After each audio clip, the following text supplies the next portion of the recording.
Hi everyone, I am Dr. Anisha, your microbiology faculty, and today I will be discussing about two very important viruses from herpes viridae family, that is cytomegalovirus. Now coming to herpes viridae family, first virus that we'll be talking about, it is cytomegalovirus.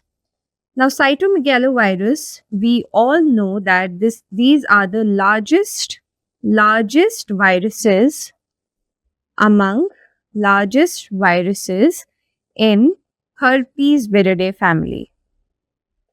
Herpes viridae family.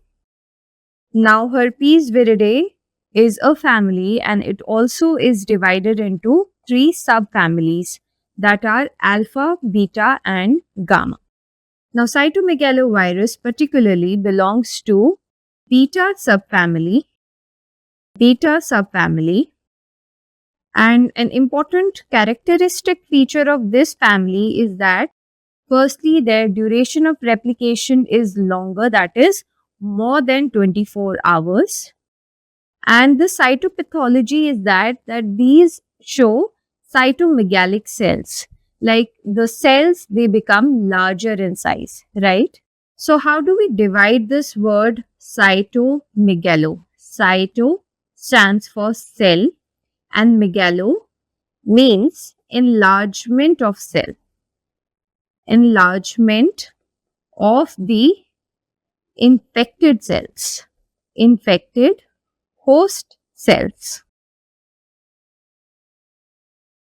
Another important key feature of cytomegalovirus, or rather, three important features of cytomegalovirus are that firstly, these are host specific.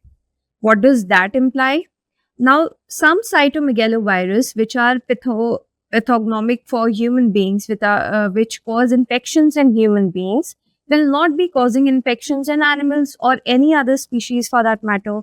And certain viruses which are specific for animals, they will be not responsible for any disease manifestations in humans, right? So if they're causing infections in humans, these infections will spread to humans only. They'll be not transmitted to other species, animals, or any other family for that matter, right? So these are host specific, one thing. Then these are also cell type specific. They will be affecting or they will be infecting certain type of cells only. Here, they are responsible for infections of kidney as well as salivary glands. Salivary glands. And why do we say that these are cell type specific? Because with these two specific organs or specific cell types, it is their latency site. So cytomegalovirus, they become latent in these two particular sites. So herpes viridae, they are responsible for prolonged and persistent as well as latent infections, right? So one thing about cytomegalovirus that these get latent in kidney and salivary glands, one question. Then there are host specific, no man to animal transfer and vice versa. And also one important key feature about cytomegalovirus is that the infection spreads cell to cell. So there is close contact between two cells where they will be spreading the infection. So these are three important specifications that cytomegalovirus follows. Now talking about the clinical manifestations which cytomegalovirus they show. Firstly, we will be dividing them into immunocompromised as well as immunocompetent individuals.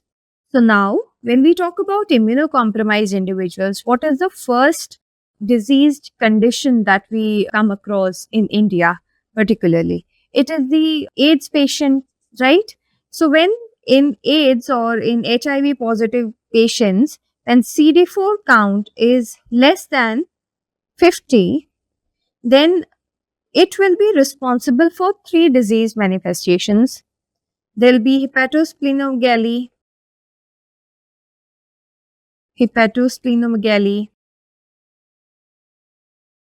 This is a very non-specific finding.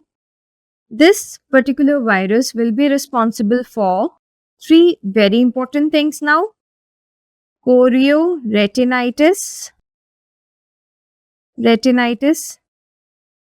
Patient will also have gastroenteritis, gastroenteritis,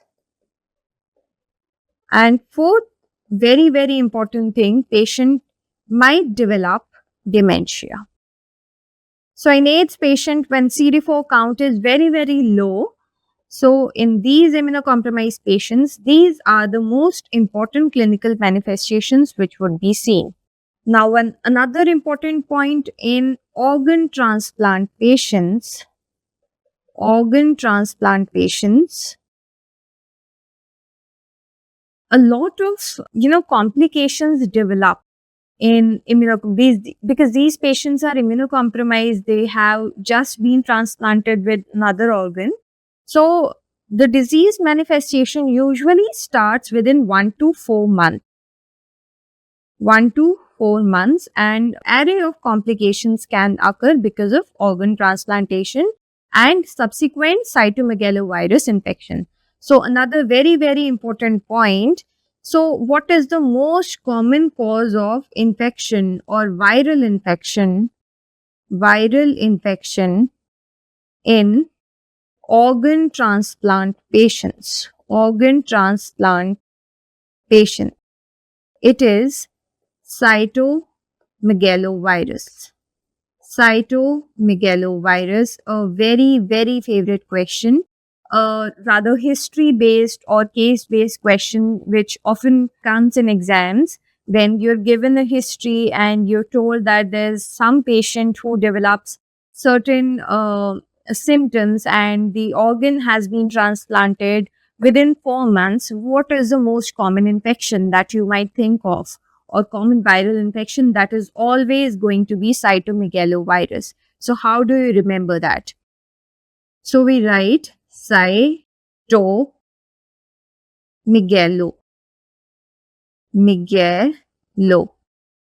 cytomegalovirus.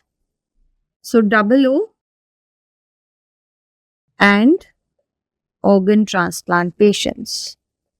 Organ transplant patients. Right? So now let's move on to the complications in organ transplant patients, which this particular cytomegalovirus can cause, right? So in bone marrow transplant patients, let's take these first letters, bone marrow, right?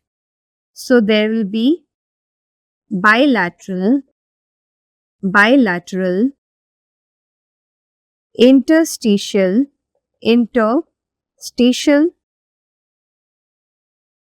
pneumonia. So there will be bilateral interstitial pneumonia, one thing. So bone marrow transplant patient will have bilateral interstitial pneumonia. And in solid organ transplant, these are all questions, one-liner questions and case-based questions. In solid organ transplant, there will be febrile leukopenia. This you'll have to remember. There'll be febrile leukopenia. Then for lungs, of course, the bronchi are getting involved. So what will we get? We'll get obliterative bronchiolitis. What happens in the heart? In the arteries, what is the most common manifestation? It is the atherosclerosis. So there'll be graft atherosclerosis. So the disease manifestations are derived from the name and the organs themselves. And in kidney, what is the most common organ transplant complication that we come across? It is the rejection. So naturally, it is going to be the rejection in case of kidney transplant. So these are the complications which might occur because of the organ transplant and subsequent cytomegalovirus infection. Very, very important table. Now, what happens in immunocompetent individuals? In immunocompromised, we have discussed about the AIDS patient as well as the organ transplant patients. And what happens in immunocompetent individuals? So, immunocompetent individuals, one manifestation that takes place is mononucleosis, mononucleosis like infection. So, one is infectious mononucleosis that is caused by Epstein-Barr virus, and another important manifestation is mononucleosis like infection. So, what happens here? Now, this mononucleosis like condition can be shown by toxoplasma, it can be shown by this HIV, toxoplasma, HIV, cytomegalovirus, right? So, this is a very non-specific condition which occurs in these infections. So, what happens here? Patient will have fever, patient will develop fever, patient will have malaise, patient will also complain of hepatosplenomegaly. Of course, he'll not complain of it. Hepatosplenomegaly would be an important sign, but there will be no lymphadenopathy,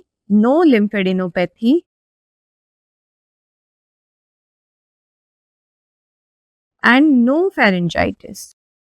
No pharyngitis would be seen in case of mononucleosis, which is rather important findings in infectious mononucleosis, right? So these will not be present, one thing. Then there's going to be lymphocytosis. Lymphocytosis, which is again a key feature of infectious mononucleosis. Lymphocytosis would be seen just like infectious mononucleosis. There'll also be fever, malaise, hepatosplenomegaly just in case of infectious mononucleosis. No lymphadenopathy, no pharyngitis would be seen. And how do we differentiate whether it is infectious mononucleosis or not clinically or with certain tests? It is the heterophile antibodies. Heterophile antibodies would be absent in mononucleosis like syndrome, mononucleosis like condition, right? So these are important points which are going to which will be helping us differentiate between infectious mononucleosis and mononucleosis like syndrome, right?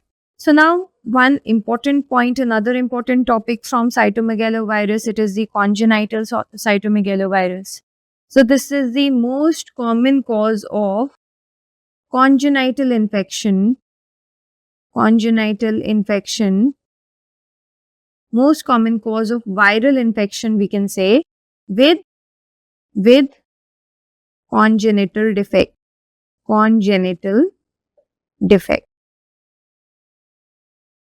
And what are these congenital defects which we can come across? So we have a mnemonic for it, that is CM PMJ. Pradhan Mantri Jan Arogya Yojana is one scheme. So we have taken PMJ as one part and CM for Chief Minister, right? So how do we remember the features, key features which we can get in congenital cytomegalovirus? So firstly, there will be firstly we will say that there will be cerebral calcifications. Then patient will have microcephaly, right? Then patient will have hepatosplenomegaly, right? Then there will be IUGR, intrauterine growth retardation.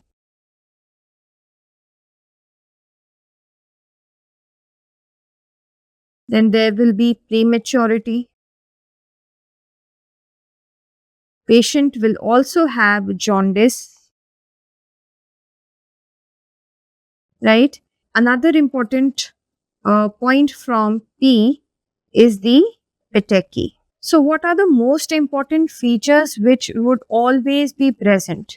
There'll be petechi, number one, there'll be jaundice, number two, and there'll be megaly, hepatosplenomegaly, number three. So, most important things are petechi, jaundice, and hepatosplenomegaly.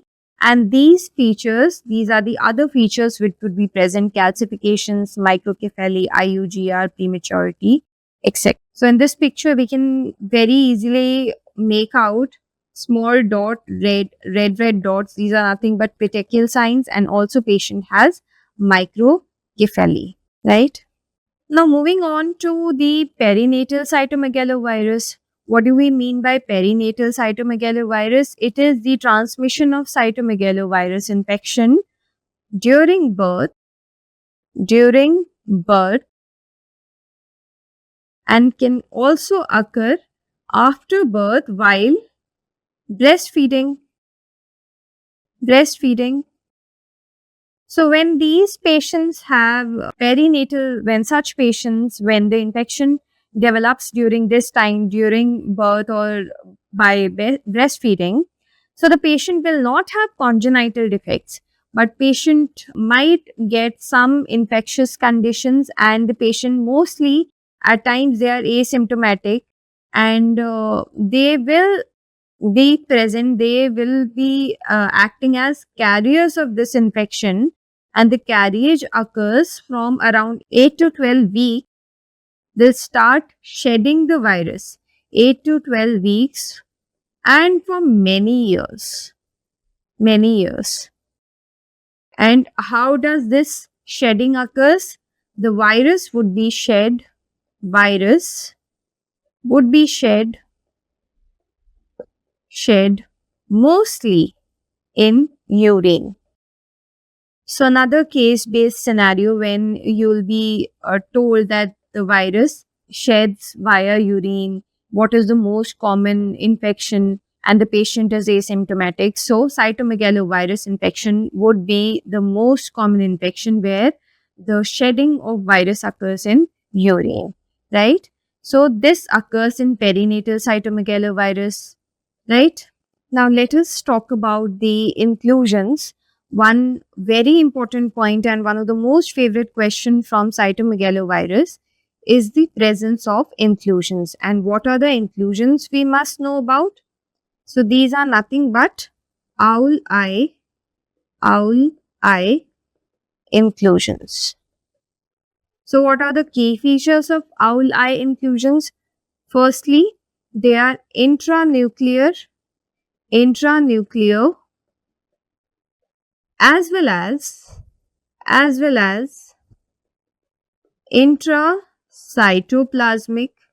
intracytoplasmic inclusions, or we can say perinuclear as well, right? And they are basophilic in nature. Basophilic in nature.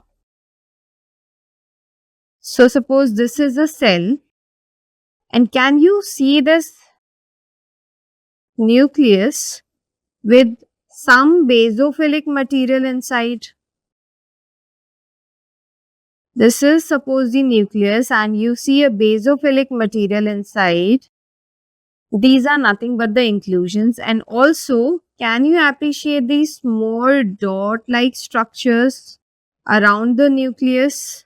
These are intracytoplasmic or perinuclear inclusions. These are nothing but the owl eye inclusion bodies, owl eye inclusions which are seen in cytomegalovirus infection. Similarly, we have this basophilic structure, we have some halo around, we have an enlarged cell as compared to other cells which are present inside, right? So these are enlarged cells with cells having intranuclear and intracytoplasmic inclusion. some very important points from cytomegalovirus. Now moving on to the next virus from herpes viridae family, that is herpes simplex virus 1 and another important point from cytomegalovirus, that this is a question that the important name or the name which is given to cytomegalovirus in classification, it is the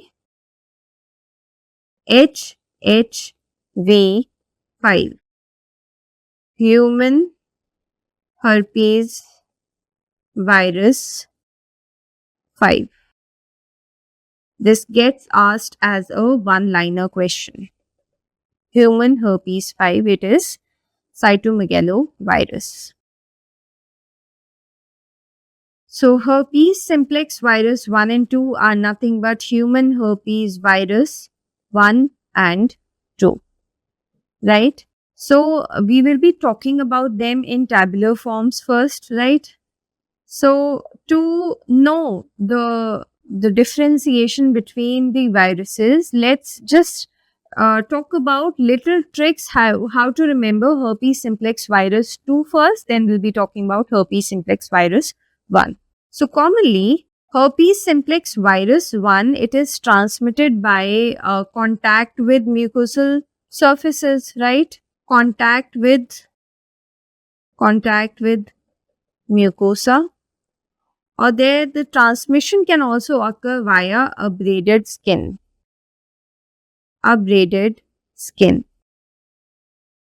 And for herpes simplex virus 2, the most common mode of transmission is sexual, and rarely it can be vertical mode of transmission. Vertical as well, from mother to child, right? So let's talk about the tricks to remember this. Now, herpes simplex virus 2. Firstly, for getting involved in any sexual activity, it requires involvement of two adults, right? So when getting indulged in any sexual activity, which is the area which gets involved, it is the pelvis area. Pelvis and sacrum, they get involved, right? So now when we say the latency, here the latency, it is going to be which ganglia? These are going to be sacral ganglia for herpes simplex virus 2.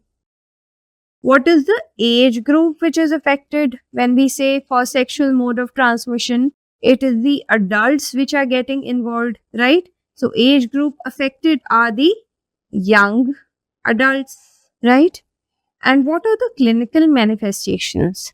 So mostly, if we go by the mnemonic or the trick, we must know what are the clinical manifestations. Firstly, there will be genital lesions. Mostly, they are going to be genital lesions, right? Secondly, important question, that is skin lesions below the waist. This comes as a common sense when we are talking about sexual mode of transmission and the type of lesions which we can see, right? So now coming over to herpes simplex virus 1. We said the transmission is going to occur via the contact with the mucosal linings or the mucosal surfaces, and the infection can very well spread via abraded skin. So the latency here which will occur, it is going to be trigeminal ganglia. This you'll have to remember. And what is the age group affected? It is the children. Young children will be affected in herpes simplex virus 1. And what are the clinical manifestations for herpes simplex virus 1 infection? When we say trigeminal ganglia, has it got to do something about the head, neck and all the facial areas, right? So firstly, patient will have orofacial mucosal lesions, right? Then the skin lesions which would be present, skin lesions which would be present above the waist. Above the waist. Second thing, important point to remember from this, skin lesion above the waist. Trigeminal ganglia is involved, the latency would be there, and all the lesions which would be present, they will be above the waistline. In common terms, we can say that. But mostly it is going to involve the mucosal areas, the facial areas, etc. Right? And the patient will also have in certain conditions, patient might also develop encephalitis and meningitis. Encephalitis as well as meningitis. Two very important things to know about the neurovirulence, drug resistance, and certain pox which develop in these two conditions is that for herpes simplex virus 2, everything is going to be more, right? It is the adults which are getting affected, more number of people getting involved in sexual mode of transmission, right? So neurovirulence would be more in case of herpes simplex virus 2. Then drug resistance is also going to be more in herpes simplex virus 2. And the pox which develop on the chorioallantoic membrane are also going to be bigger or larger. So in herpes simplex virus 2, everything is more and larger, and it is affecting the later age groups or young adults, not the children. So chorioallantoic membrane will show larger pox, right? So the pox size for herpes simplex virus 1, it is going to be small. So they'll show smaller pox. Drug resistance is going to be less for herpes simplex virus 1, and neurovirulence is also going to be less or rare for herpes simplex virus 1. So these are the important differentiations which can be done based on the transmission, their latency sites, or the disease manifestations, right? Very, very important table for your exams. Now, if asked about the incubation period for the development of herpes simplex virus 1 and 2, it is mostly 1 to 26 days. And it is approximately 5 to 8 days. This can get asked in questions. What is the incubation period for these two? So now talking about the lesions which might develop in simplex 1 and 2 infections. When we say about the ocular infections, patient might have dendritic ulcers. Dendritic ulcers, one thing. Then patient might have blindness. And third thing, there can be severe conjunctivitis as a complication of herpes simplex virus 1 infection. Conjunctivitis. So now what are these genital lesions? In herpes simplex virus 2, we said that there are going to be genital lesions. So what kind of lesions will develop in these infections? So these are tiny, small, painful vesicular lesions which will be associated with lymphadenopathies, and these are also going to be bilateral. So when we talk about genital lesions, mostly we are talking about herpes simplex virus 2. So genital lesions would be tiny, bilateral, painful vesicular lesions associated with lymphadenopathy. This is how we describe the genital lesions, right? And what occurs in orofacial lesions? Mostly gingiva would be involved, the oral cavity would be involved, so there can be gingivostomatitis. Patient might also have pharyngitis. And this one important image based question which gets asked, this lesion, these painful red lesion which is present on the lips, it is nothing but herpes, herpes labialis. Herpes labialis, which is found in herpes simplex virus 1 infection, right? So now talking about another important thing from herpes simplex virus 1 or herpes simplex virus infections are the cutaneous lesions which can be found. So for that, we need to remember this mnemonic, that is, we get many blisters in herpes. So what do we get from this?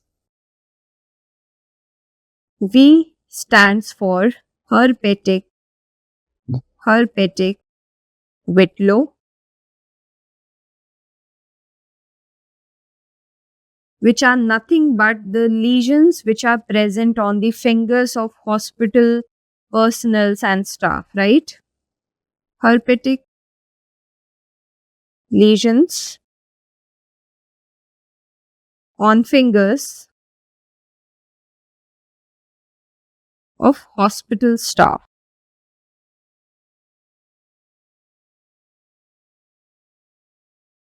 This is nothing but these small lesions. These have some erythema around. These are small, tiny vesicular lesions which are present on the fingers, and these are very, very painful. These are very painful lesions which would be present on the fingers of the handlers in hospitals, etc., the hospital staff. So this is nothing but herpetic Whitlow. Herpetic Whitlow. Then with G we get herpes, herpes gladiatorum. So the wrestlers, they look like gladiators, right? Gladiators. So what are the lesions that we get in herpes gladiatorum or in wrestlers? These are nothing but the vesicular lesions which are found in the neck and trunk areas of wrestlers. So this is herpes gladiatorum.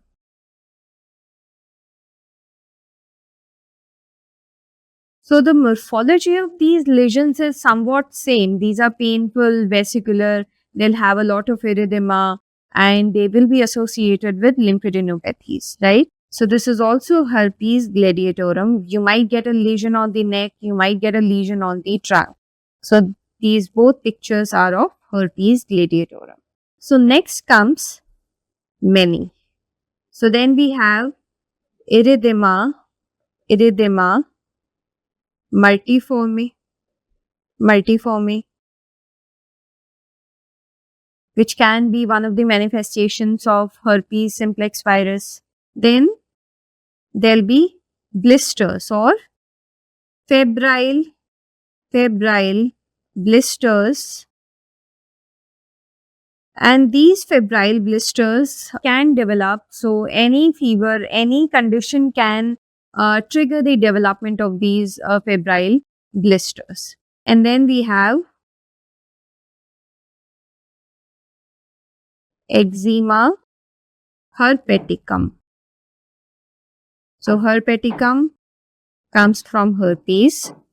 So there will be association of herpes infection in chronic eczema patients. So what will it manifest as? So patient has chronic eczema, and that will trigger the development, or herpes simplex virus will develop in such eczema patients as well. You'll have multiple very, very painful multiple vesicular lesions which would be present on the face and other upper areas of the body, right?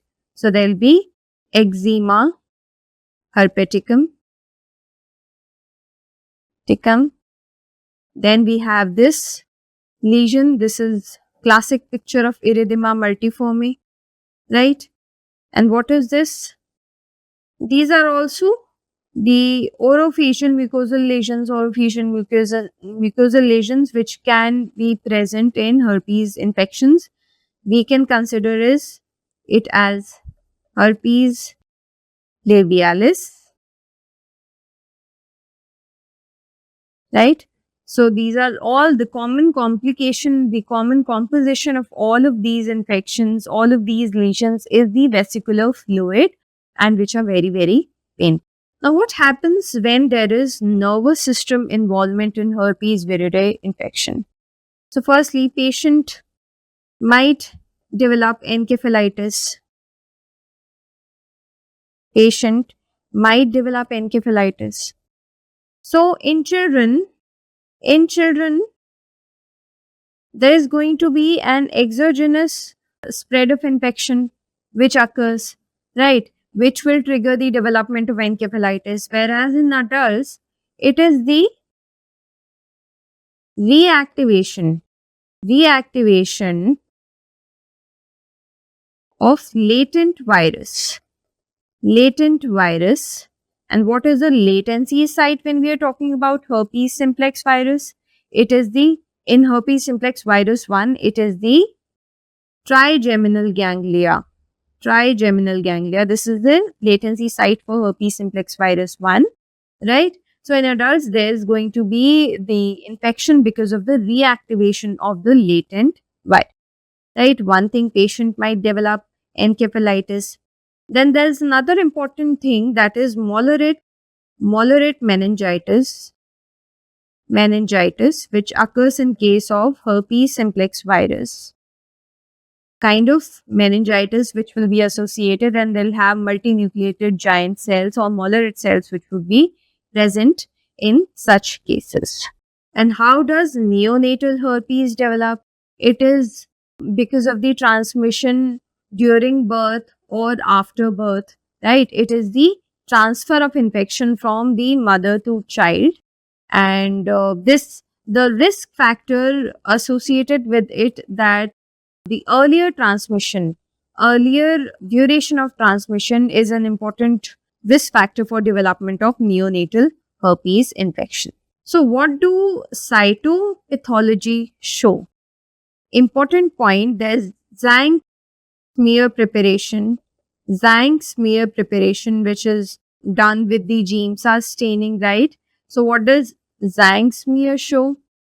There will be presence of, firstly, the inclusion bodies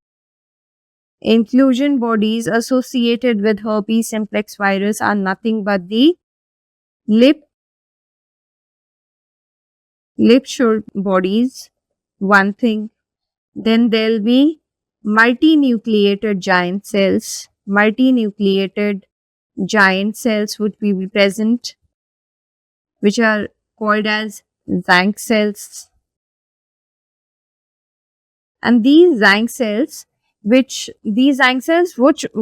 can be present in HSV1, HSV2, as well as varicella zoster virus. This does not differentiate between the different multinucleated giant cells, right?